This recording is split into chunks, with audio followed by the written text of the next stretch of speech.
তাহলে আমরা এই প্রোডাক্ট লাইফ সাইকেল কস্টিং মূলত কতদিন কিছুটা আলোচনা করেছি আমি। আজকে তাহলে এটা নিয়ে আর একটু আলোচনা করি।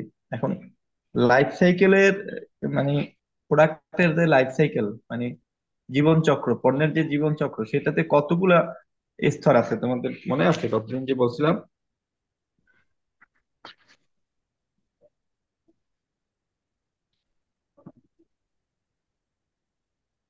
বলতে পারো কেউ?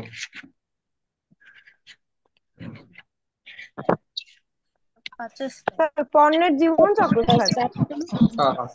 স্যার ওই যে সূচনা স্তর, উন্নয়ন স্তর, প্রবৃদ্ধি স্তর, পতন স্তর, পূর্ণতা স্তর, আর আরো একটা কি যেন আছে। তো এই সূচনা আর পণ্য উন্নয়ন, ঠিক আছে, এই দুইটা মূলত ডিজাইনিং স্টেজ বলা হয় এটাকে। আর প্রবৃদ্ধি স্তরে মূলত তোমার ওই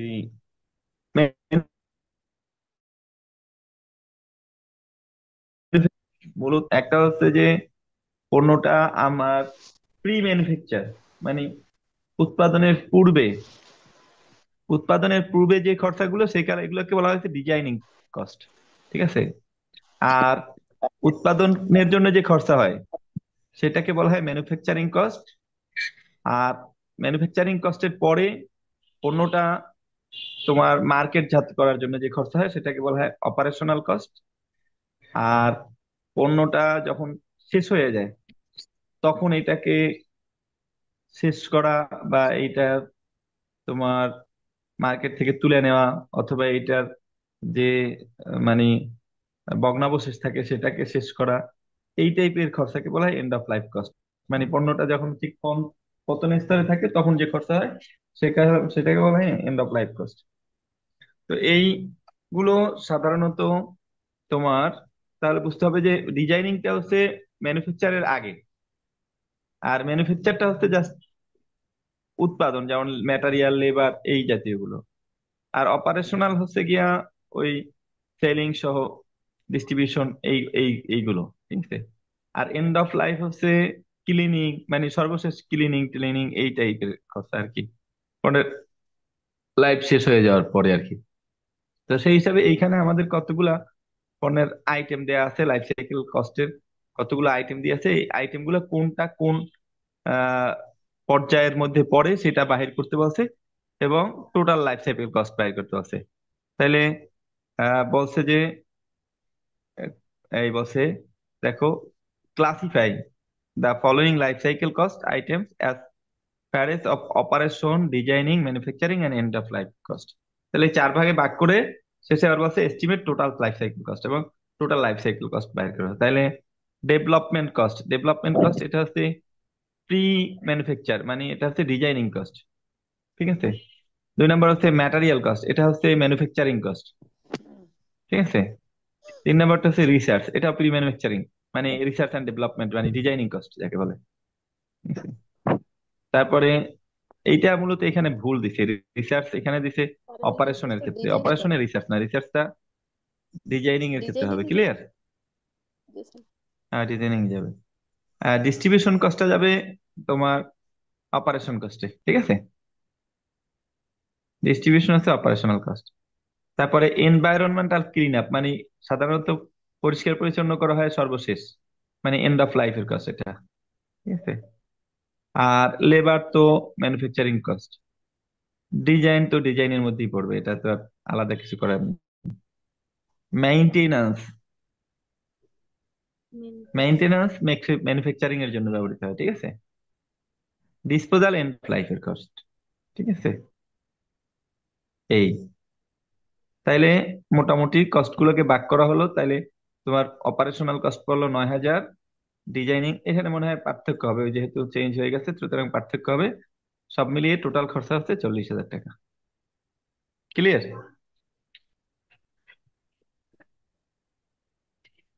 তাহলে মানে কোনটা ডিজাইনিং এর সাথে রিলেটেড, কোনটা অপারেশনের সাথে রিলেটেড, কোনটা ম্যানুফ্যাকচারের সাথে রিলেটেড, কোনটা এন্ড অফ লাইফ এর সাথে রিলেটেড, এগুলো কিছু আইটেম পড়ার পর মনে রাখতে হবে তোমাদের, ঠিক আছে। আর সাধারণত বললাম ডিজাইনিং হচ্ছে গিয়া প্রি ম্যানুফ্যাকচারের আগ পর্যন্ত যত খরচা আছে ডিজাইনিং, ম্যানুফ্যাকচারিং এর জন্য যে খরচা সেটা তো ম্যানুফ্যাকচারিং কস্ট। আর ম্যানুফ্যাকচারিং এর পরে সেলস বাড়ানো বা পৌঁছানো, এই টাইপের খরচা মানে ডিস্ট্রিবিউশন, এগুলো হচ্ছে অপারেশনাল কস্ট। আর এন্ড অফ লাইফ কস্ট হচ্ছে জিনিসটার শেষ পরিপূর্ণতা দেওয়ার পরে শেষ পর্যায়ে যে খরচা হয়, ক্লিন আপ, ডিসপোজাল, এই সমস্ত খরচাগুলো হচ্ছে এন্ড অফ লাইফ খরচা কস্ট। ক্লিয়ার? এটা নিয়ে আর কোনো প্রশ্ন আছে? না স্যার, বুঝতে পারছি। আচ্ছা, তাহলে এইটাও মূলত তোমার প্রোডাক্ট লাইফ সাইকেল কস্টিং এর অঙ্কই। এখানে কোনটা কোন স্টেজে পড়ে দেখো। তাহলে চারটা তো stage: designing, manufacture, operation, and of life.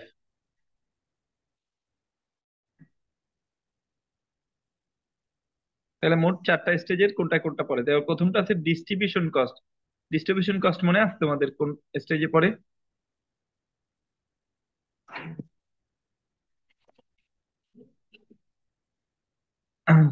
Cycle, product life সাইকেলের ডিস্ট্রিবিউশন কস্ট স্যার হচ্ছে কি তোমার অপারেশনে অপারেশন যাবে এটা। কস্টের মধ্যে পড়ে।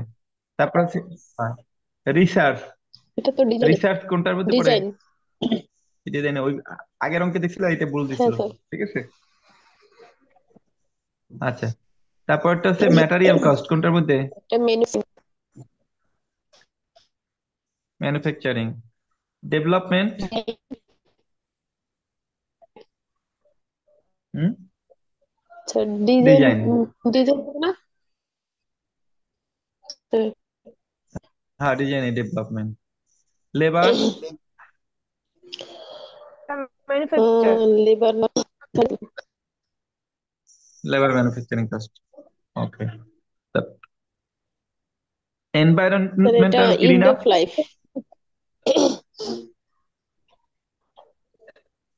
হ্যাঁ, এন্ড অফ লাইফ। আচ্ছা, তারপরে হচ্ছে কি তোমার advertising. Operation. Operation. Operation cost. Warranty. Warranty end of লাইফে অপারেশন স্যার। নাকি? হুম। ওয়ারেন্টি অপারেশন তো অপারেশন। অপারেশন। ওয়ারেন্টিটা মনে হয় যে এন্ড অফ লাইফে। এন্ড অফ লাইফে তো আর তোমার পণ্য যখন শেষই হয়ে যায় তখন তার ওয়ারেন্টি না, তখন তো এটা গুছিয়ে আনবে।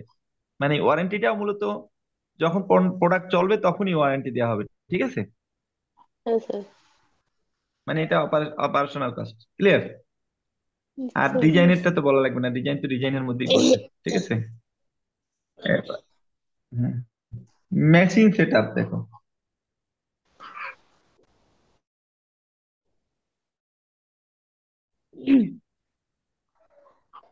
Machine setup. ম্যানুফ্যাকচার না। ম্যানুফ্যাকচারিং এর মধ্যে পড়বে, হ্যাঁ। Disposal. And of life. And of life. Sir training. Disposal অর্থ কি ট্রেনিং স্যার? ডিসপোজাল মানে নিঃশেষ করা আর কি, কোনো জিনিসকে এন্ড অফ লাইফ। শেষ করে দেওয়া, আচ্ছা। ফেলে দেওয়া আর কি। ট্রেনিং। এটা তো অপারেশন ওই ম্যানুফ্যাকচার। ম্যানুফ্যাকচার। ট্রেনিং, ট্রেনিংটা মূলত তোমার ডিজাইনের মধ্যে হয়। এইটাকে ডিজাইনের মধ্যে নেওয়া যায়, তবে ম্যানুফ্যাকচারের সাথেও নেওয়া যায়, এটা ম্যানুফ্যাকচারিং কস্টই বলা যায়। ঠিক আছে, ডেপ্রিসিয়েশন, এটা ম্যানুফ্যাকচারিং। ঠিক আছে, ডেপ্রিসিয়েশন ম্যানুফ্যাকচারিং। মেনটেন্যান্স, এটা ম্যানুফ্যাকচার। এটাও ম্যানুফ্যাকচারিং। তাহলে মোটামুটি এই প্রোডাক্ট লাইফ সাইকেল কস্ট গুলো কোন স্তরের কোন কস্ট গুলো, এটা বোঝার চেষ্টা করো, শেখার চেষ্টা করো। ঠিক আছে, আচ্ছা। তাহলে এটা হচ্ছে B13 Dhaka university MBA final 2016 আসছে এটা। এখানে বলছে you are given the following information: investment টাকা 8 লাখ, আর রিটার্ন অন ইনভেস্টমেন্ট হচ্ছে 10%। তাহলে কত টাকা আয়, কত চাচ্ছে তারা, প্রফিট কত চাচ্ছে বলো? 8 লাখ টাকার উপরে যদি তারা 10% রিটার্ন চায় তাহলে কত টাকা প্রফিট চাচ্ছে তারা?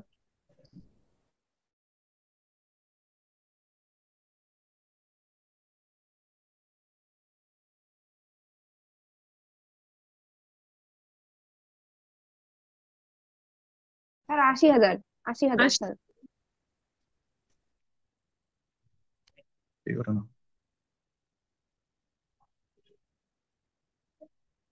কেউ কি শুনতে পাও? জি স্যার। জি স্যার, শুনতে পাই। তাহলে 8 লাখ টাকা ইনভেস্টমেন্টের উপর রিটার্ন যদি 10% হয়, রিটার্নের পরিমাণ মানে প্রফিটের পরিমাণ কত বলো? এখান থেকেই প্রফিট পাওয়া যাবে। স্যার ৮০,০০০ টাকা। ৮০,০০০ টাকা। সেলিং প্রাইস টাকা 12 পার ইউনিট।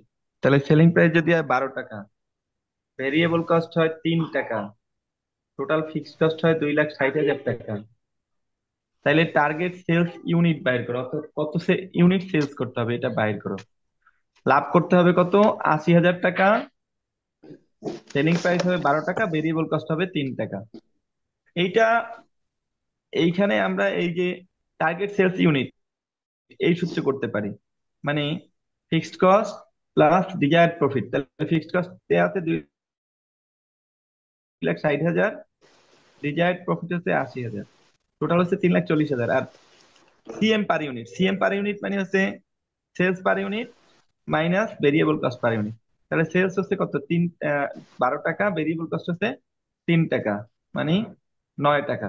তাহলে 9 টাকা হচ্ছে এই 12 থেকে 3 বাদ দিলে থাকে 9 টাকা, তার মানে কন্ট্রিবিউশন মার্জিন 9 টাকা। আর আমাদের 3,40,000 যদি ভাগ দেই তাহলে আসে 37,778 টাকা ইউনিট। তাহলে এইটা আমাদের সেলস করলে পরে যেই প্রফিট মানে যে টার্গেট আছে প্রফিট, ওই টার্গেট প্রফিট অর্জিত হবে। এটা অন্যভাবেও বের করা যায়। সেটা হচ্ছে তোমার মূলত সূত্র ছাড়া আর কি বের করা যাবে। যেমন 12 টাকায় তো 3 টাকা ভেরিয়েবল কস্ট, তাহলে এখানে থাকে কত টাকা? 9 টাকা। এখন একই কথা, 9 টাকা প্রফিট করতে পারবে। এর মধ্যে এই 9 টাকার মধ্যে তোমার থাকবে হচ্ছে ফিক্সড কস্ট আর প্রফিট। তাহলে ফিক্সড কস্ট আর প্রফিট মিলেই হচ্ছে 9 টাকা। তাহলে ফিক্সড কস্ট আর প্রফিট যোগ করো, এইটা তোমার টোটাল কয় টাকা লাগে 9 টাকা হিসেবে, তাতে দেখা যায় 37,778 ইউনিট আমাদের বিক্রি করতে হবে। পরেরটা বলছে টার্গেট কস্ট পার ইউনিট। তাহলে পার ইউনিটের কস্ট পরে কত? Target cost. টোটাল কস্ট হয় কত তাইলে দেখো, 37,738 ইউনিট আর 778 ইউনিট। সেখানে কস্ট পার ইউনিট আছে, ভেরিয়েবল কস্ট আছে 3 টাকা করে, আর তোমার ফিক্সড কস্ট আছে হচ্ছে টোটাল এত টাকা। এটা যোগ করলেও পাওয়া যায়। ঠিক আছে। ও বি নাম্বারে এটা চাই না, এটা আমি B number total target sales value, মানে টোটাল টার্গেট সেলস এর টাকা কত। তাহলে টার্গেট সেলস ইউনিট হচ্ছে 37,778, আর টাকা হচ্ছে প্রত্যেকটা 12 টাকা করে বিক্রি। তাহলে মোট টার্গেট সেলস ভ্যালু আসে হচ্ছে 4,53,333 টাকা। আর টার্গেট কস্ট কত সেটা আরো সহজে বের করা যায়। কেমনে দেখো, 4,53,333, এটা থেকে আমাদের প্রফিট কত বলো? স্যার হুম, ৮০। ৮০,০০০ টাকা। তাহলে সরাসরি ৮০,০০০ বিয়োগ দাও, টার্গেট সেলস মাইনাস প্রফিট। তাহলে 4,53,000 বিয়োগ প্রফিট হচ্ছে কত? ৮০,০০০ বিয়োগ দাও, কত হয়?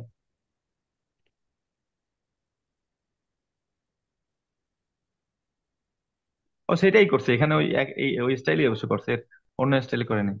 তাহলে টার্গেট সেলস হচ্ছে 4,53,000 আর প্রফিট ৮০,০০০। তাহলে টার্গেট কস্ট থাকে কত? 3,73,333। এখন এইটা হচ্ছে 37,778 ইউনিটে। তাহলে প্রতি ইউনিটে টার্গেট কস্ট পড়ে কত? 9 টাকা 88 পয়সা, মানে 9.8822। পরবর্তী প্রশ্ন হচ্ছে,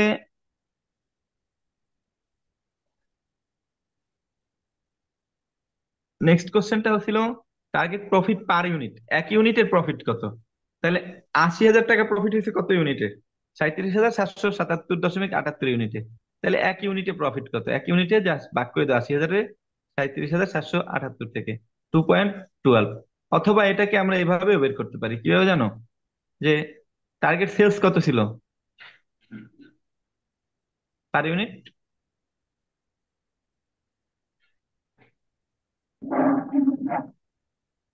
12 টাকা। আর টার্গেট কস্ট হচ্ছে 9 টাকা 88 পয়সা। তাহলে 12 টাকা বিয়োগ 9 টাকা 88 পয়সা, তাতে প্রফিট থাকে টার্গেট 2 টাকা 12 পয়সা পার ইউনিট। ক্লিয়ার এটা? জি স্যার। আচ্ছা নেক্সট, তোমার D14। আঁখে কি আছে আমাদের লাইনে? স্যার আছে কিন্তু কথা বলে না মনে হয়। সেটাই তো কথা। সুইটিও তো কোনো কথা বলে না, ঘটনাটা কি?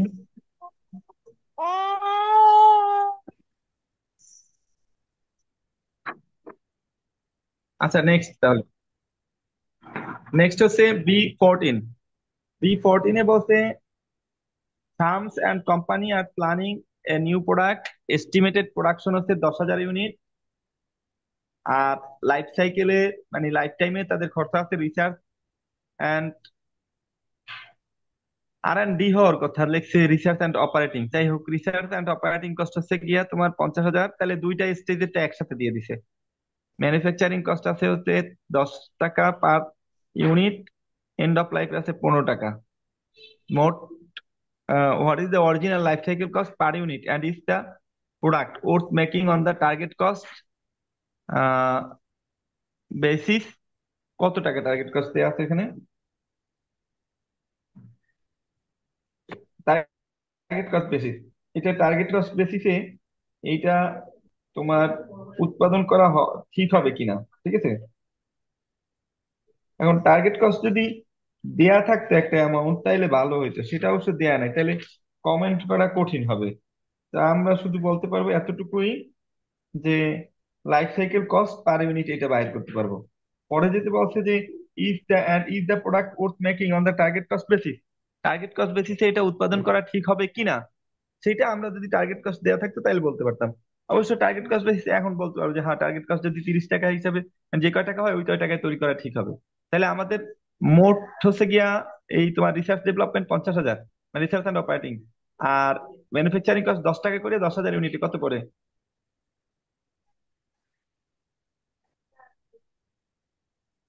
1 লাখ। আর এন্ড অফ লাইফে হচ্ছে 15 টাকা, তাহলে 15 × 10 1.5 লাখ, তাহলে টোটাল কস্ট আসছে হচ্ছে 3 লাখ টাকা। ক্লিয়ার? তাইলে প্রোডাক্টের লাইফ সাইকেল কস্ট হচ্ছে 3 লাখ টাকা, পার ইউনিট পরে কত তাইলে? 30 টাকা। এখন এটার life cycle cost per unit 30 টাকা, এখন যদি আমরা টার্গেট কস্ট বেসিসে এই অঙ্ক করি তাহলে সর্বোচ্চ কত টাকা কস্ট করতে পারবো? 30 টাকা। এবং সেই ক্ষেত্রে যদি সেলস প্রাইস দেখা থাকে তাহলে আমরা প্রফিট বাইর করতে পারবো। এই